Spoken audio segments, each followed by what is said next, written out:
Tak s punčochou na hlavě dneska můžete vykrást maximálně trafiku. Ale auto? Na to ti stačí krabička z Číny za pár stovek. Mýtus číslo 1. Stačí zachytit signál a pustit to přes Wi-Fi. Tak tohle funguje maximálně na televizi z 90.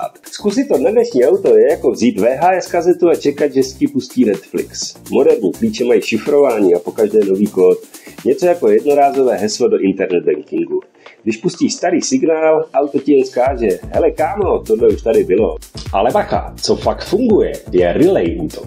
2 chlapy, 2 krabičky. Jeden stojí u vašich dveří a krade signál od klíče. Druhý stojí u auta a posílá mu ho zpátky. Klíč si myslí, že jste u auta a auto se poslušně odemkne. Bez ruku, bez rozbitého okna, jen tichý klik a je pryč. Mýtus číslo 2. Fáby mi nikdo krást nebude. No jasně, je to, jak kdyby ti někdo šlo hnoký kvůli tomu, že tam máš Snakea. Realita? Právě obyčejný auta jsou zlodějský fast food. Rychle, snadno a bez zbytečného luxusu. Ať je to Fabia, Octavia nebo Transit, zmizí dřív, než stihneš říct, vždyť to není Porsche. Ale bacha, existuje způsob, který se jmenuje CAN injection. Tady už to začíná být ale hodně vážný. Funguje to tak, že se zloděj kabelem napíchne na elektroniku auta, klidně přes světlo nebo přes zásuvku. Pak autu pošle falešnou zprávu. Ahoj, jsem klíč, otevři se. Řídící jednotka odpoví: vítej pane. Za pár vteřin je odemčeno, nastartováno a pryč. Mýtus číslo 3. Stejně se nedá nic dělat. To si říká každý, dokud se ráno nepodívá z okna a místo auta vidí jen prázdný flek. Přitom vydal Mylan za obyčejný pytlík, který blokuje signál.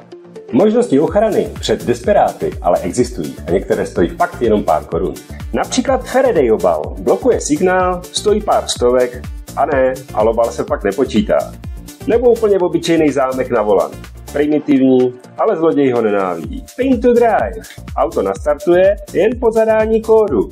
Ani Chuck Norris by ho bez toho nerozjel. A speciální elektronické blokace, takzvané dodatečné imobilizéry, které dělají z auta oříšek, na který nemají čas ani nervy.